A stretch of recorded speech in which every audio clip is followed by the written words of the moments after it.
of the channel, going into the lake. And let's see if we can get the mountains in the foreground there. This is a view from left to right of Elk Mountain, Mount Lang, and Mount Philbert. These are some of the mountains I've climbed in my younger years. We've just come out of the creeks and channels to the north. We're now in Grey Lake and we're paddling south to the campsite of Brittany Bay.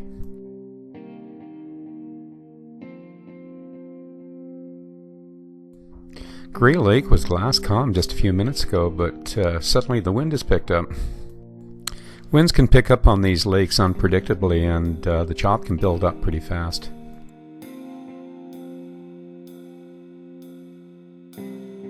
Just coming into Brittany Bay here. It's one of the sites that you can, recreational sites you can camp at. It's probably good for, 2-3 tents there.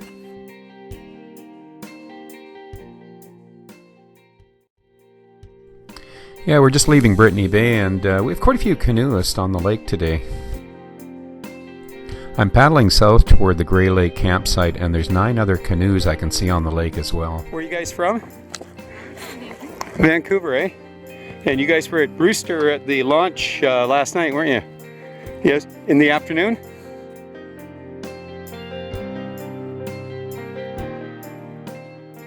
So we've got some canoeists that are getting ready to do the portage. So you guys camping here for the night? I don't think so. Yeah. We were hoping. Yeah. You got a little bit of fast water up ahead, eh? Yeah, we had fast in the back there. Yeah, it should be, it should be. So just looking at the old trestle, we once had railway logging going through here. This is an extremely popular spot, so. And Grey Lake campsite is the pilote for the portage that goes around the logjam. Grey Lake can be busy, and you don't always find a spot to pitch your tent. So we pull out at the popular campsite at Grey Lake, and we get ready to portage. It's about 100 meters around the logjam, and then we go into a small narrow channel where we have about a 200 meter paddle. And again, we're going to be pulling out, and we have about 400 meters of portage before we go back into the creek where we'll get into some fast water. As you're getting closer to Whymper Lakes, you're going to look at much faster flow of water. It gets quite narrow in places, and there is a lot of overhanging branches. Sometimes it's a good idea to get out in the shallow sections and just walk ahead and take a look at what's up ahead.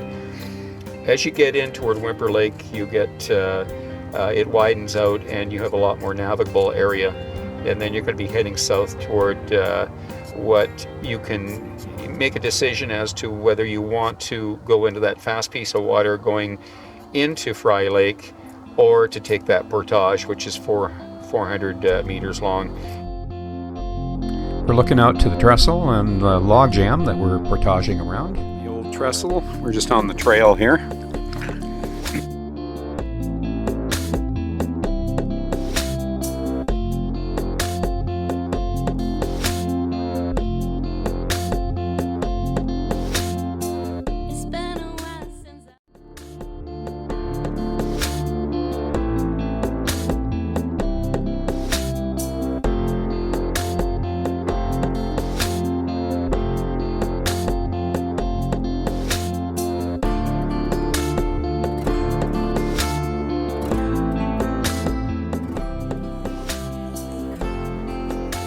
Yeah, the cross up there on top of the rock. I had noticed that before. This is our pullout here because that piece of water is unnavigable up ahead.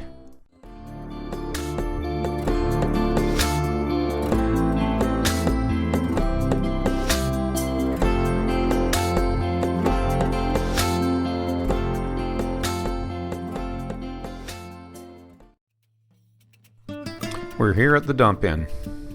Let's do her. This is the start of one of the more hazardous sections of the Sayward circuit. So we use extreme caution here. Most of us know how to steer from the stern, but it's important to learn how to use the paddle as a bow rudder as well. Especially if you're clearing brush in front of you, but watch you don't get the paddle tangled in the brush. Big thing here is just watching for brush. You're going to hit brush on the way, and you just got to kind of slow yourself down a bit. And now it's getting narrow. I got to take my paddle and keep it forward. I'm trying my best to steer. We have a bad combination here of a narrow channel with overhanging brush and current. And if you get the bow on the stern of your boat caught sideways, it's easy to flip. And when you flip in this area here, you can yourself get tangled around brush. So make sure you have your PFD on at all times. Anyone not wearing a PFD, being in this water and this current, getting caught in the brush, what a bad scenario. And yes, it's happened to me. The tough part is I'm trying to video this. I'm not using a GoPro. I've got a little gadget here that I got hanging from my chin. And so the GoPro catching all the overhang and stuff, so I couldn't use that. But this is a little more protected. It's just at my neck level here. And it allows me to not damage the camera. So this is an area where I think you have to use extreme caution because it's very narrow. It can be very deep in places and shallow in other places. I've walked through here and had, spots where I went from just a couple feet deep to where it was over my neck just in a matter of a couple of steps. So you have to be extremely cautious. You've got to watch you don't get turned sideways, because if you do get turned sideways up ahead here, there's a very strong current, and that could be a catastrophe. And we're looking right ahead. I see the current, I can hear it, and that's an area that we're actually going to get out, and we're going to be walking very slowly. It does shallow up. So you can see this narrow channel I'm going down here, and I just wanted to show there's one boulder right in the center just before we come to the flatter, more calm water here. So you can see all the canoe scrape marks on it, and sure enough it's on right in the center. So maybe when the water really increases speed, either take the left or the right of this boulder. So you can see the flow is pretty fast coming through here, and it's narrow.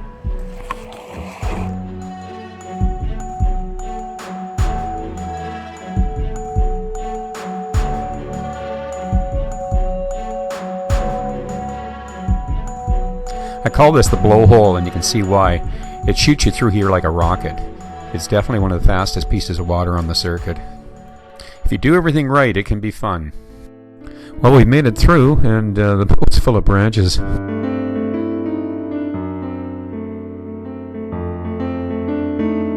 You can see our pullout just up ahead here. So you're doing the whole route on your paddleboard? Yep, the whole thing. Yep. Have you had any problems at all? Not one. Yeah. How about the fast water behind you there? Well, it was pretty. This one I didn't do. The one before that I did. It's a lot depends on how deep it is, because Yeah. you got the rudder on. Your skag's catching. Skag's catching. Yeah. But if I get right out on the tip, like I'll go down the rapids right here. Yeah. That keeps the skag out fairly good, and Yeah. at least gives it enough. It's got enough. You can flex bounce. Then it can bounce a little to bit. bounce off. Oh, that's cool. No, that's I admire you for doing it. That's it's changing the dynamics of the Sayward canoe route. Now we can call it a paddleboard route. It's been an awesome way to paddle it, and we set up our base camp at Brewster, so we put in at Mohan and then did that whole half to Brewster, and then the tent and everything was already set, so we didn't have to go pack in gear. Oh, cool. That's fantastic.